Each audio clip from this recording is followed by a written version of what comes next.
De ce qui s'est passé au Venezuela et de tout ce que Donald Trump a pu dire après, il y a vraiment eu confirmation. Je dis confirmation, moi j'ai écrit un texte là-dessus après avoir lu et réfléchi et jasé avec bien du monde. J'avais écrit un texte là-dessus début novembre sur ce qu'on sentait être la stratégie de Trump sur les Amériques. Ensuite, en décembre, il a sorti sa politique, la politique de sécurité nationale des États-Unis. C'était à peu près écrit noir sur blanc. Ce qu'on appelle la doctrine Dunroe. Évidemment, c'est un peu une espèce de rappel humoristique de la doctrine Monroe, vieille doctrine de quasiment 200 ans d'un ancien président américain, mais qui consiste à dire que les États-Unis veulent, la zone d'influence. Les États-Unis veulent avoir une large influence sur les Amériques. Et dans le cas de Donald Trump, je dirais, ben là, ça passe peut-être à une autre étape, évidemment avec les réalités et les outils du monde moderne, mais parce que peut-être il sentait que la Chine commençait à investir en Amérique du Sud, la Chine faisait des affaires avec le Venezuela, etc. Donc Donald Trump dit, OK, la Chine est rendue dans ma cour arrière. Alors, il y a vraiment une volonté des États-Unis de reprendre, est-ce que le mot hégémonie est trop fort? En tout cas, un certain contrôle, une autorité, une influence sur la zone des Amériques. Donc, dans les prochaines minutes, on va se promener sur la carte des Amériques, là, du Groenland jusqu'à la pointe sud de l'Argentine, pour regarder jusqu'à quel point Donald Trump est en train d'établir cette zone d'influence. Évidemment, on commence avec le Venezuela parce que, bon, on a vu le geste fort des derniers jours, l'arrestation de celui qui était un leader hostile, là, Nicolas Maduro, comme Chavez avant lui. C'est un régime qui était hostile, qui était quasiment construit sur l'anti-américanisme, l'anti-capitalisme américain contre les entreprises américaines. On les avait sortis. Donc, Nicolas Maduro est enlevé du pouvoir, clairement, au-delà des questions de drogue et de trafic de narcotiques. Les États-Unis veulent faire une démonstration de force, puis toute l'idée de la façon dont on le parade là, comme un trophée, peut-être qu'on veut dire à d'autres, bien, voici jusqu'où on est prêt à aller avec ceux qui ne marchent pas dans notre sillon.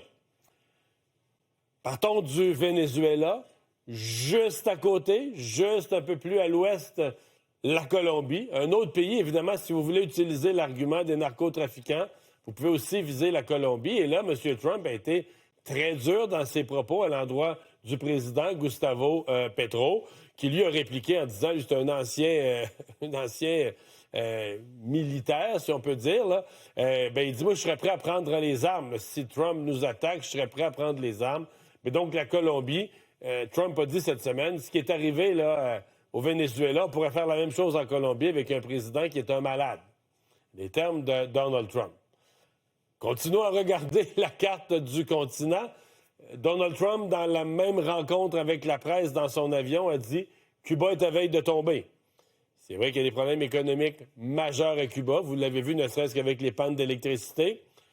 Ils étaient quand même approvisionnés par le Venezuela en pétrole. Est-ce que cet approvisionnement va se poursuivre? Est-ce qu'ils vont continuer à être approvisionnés à aussi bas prix? Alors, beaucoup de questions qui se posent sur Cuba. Évidemment, Cuba, vous le savez, qui fatigue les États-Unis depuis des décennies et des décennies, d'avoir un pays communiste dans son arrière-cour.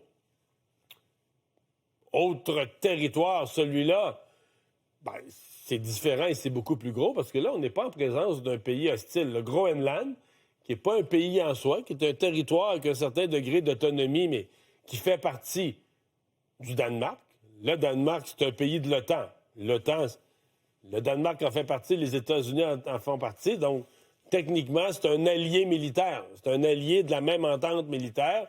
Mais là, Trump a dit, d'ici 20 jours, je voudrais avoir un contrôle sur le Groenland. Groenland, un immense territoire, mais vraiment à l'entrée nord-est du continent des Amériques, des ressources minières stratégiques, une position stratégique dans l'Atlantique Nord. Évidemment, on s'en va vers le nord. Par le pôle Nord, on arrive à la Russie, donc un territoire extrêmement stratégique. On continue à se promener dans les Amériques. Bon, là, on vient de faire le tour, les 4 premiers, de ce qui est dans l'immédiat, ce dont Trump a parlé. Dans les prochaines secondes, Parlons de ce qu'il a fait, des gestes qu'il a posés ou des choses qu'il a dites depuis qu'il est au pouvoir, depuis 1 an. Une des premières choses qui l'a intéressé, c'est le canal de Panama, là. Le canal de Panama, si vous ne le saisissez pas là, en termes de navigation, de passer un bateau, puis de navigation commerciale, vous évitez, sinon, il faut aller passer au sud de l'Amérique du Sud. C'est un petit détour de 13 000 km. C'est ça, le canal de Panama, là. C'est d'éviter un détour de 13 000 km. La Chine qui avait commencé à s'y intéresser, la Chine qui était en train de prendre le contrôle du canal de Panama. Alors, c'est la première chose à laquelle Donald Trump s'est intéressé. Panama, il a dit au pire, si on ne prend pas le contrôle du canal, on va prendre le contrôle du pays, de Panama, pour prendre le contrôle du canal. Il était allé jusque-là. Autre territoire où Donald Trump a montré pas mal, passablement d'intérêt, c'est l'Argentine, où là, il y a Javier Milei, qui est devenu carrément un allié politique. Donald Trump l'a aidé, a même aidé le pays financièrement, qui est un des pays très importants de l'Amérique du Sud. Mais il y a le voisin, hein, l'Argentine est du côté de l'océan Atlantique, mais du côté de l'océan Pacifique, il y a le Chili, où il vient tout juste d'avoir des élections. Et le gagnant, c'est aussi un allié de Donald Trump. Donc maintenant, Donald Trump a un allié en Argentine, mais juste de l'autre côté, il a aussi à José Antonio Cast un allié. Ça commence à être toute une zone où le président Trump va avoir beaucoup d'influence. Il y a déjà un allié en Amérique centrale qui est son chum, son ami, son collaborateur. Il a même ouvert une prison pour lui au Salvador. Bon, vous allez me dire, le Salvador, peut-être pas l'importance des autres pays que je viens de nommer, petits pays d'Amérique centrale, mais quand même. L'influence du président Trump là, sur Nayib Bukele est totale et complète. Ils sont des amis. Et Bukele a fait tout ce que Trump voulait. Tu as besoin d'une prison, je vais t'ouvrir. Moi, j'ai justement une prison disponible. On a la même philosophie, on va faire des affaires ensemble.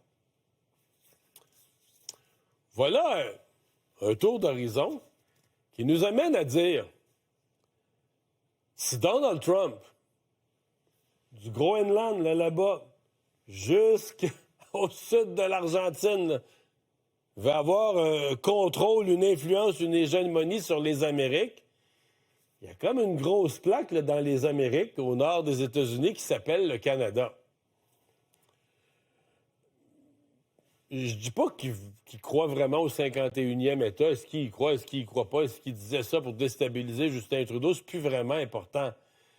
Mais si vous comprenez toute la logique d'un président qui veut avoir une influence énorme, qui veut avoir accès aux ressources, qui veut pas qu'on lui dise non, qui veut être l'empereur des Amériques, ça va me passer l'expression, bien, vous devez vous mettre ça dans la tête pour comprendre toutes ses actions à l'égard du Canada et toute sa relation avec le Canada. Et ça vous donne une idée de la complexité, donc autant les relations commerciales, la frontière, l'accès aux ressources, etc. Je veux dire, il faut lire, avoir une compréhension de la relation Canada-États-Unis en comprenant la volonté de Donald Trump pour l'ensemble des Amériques.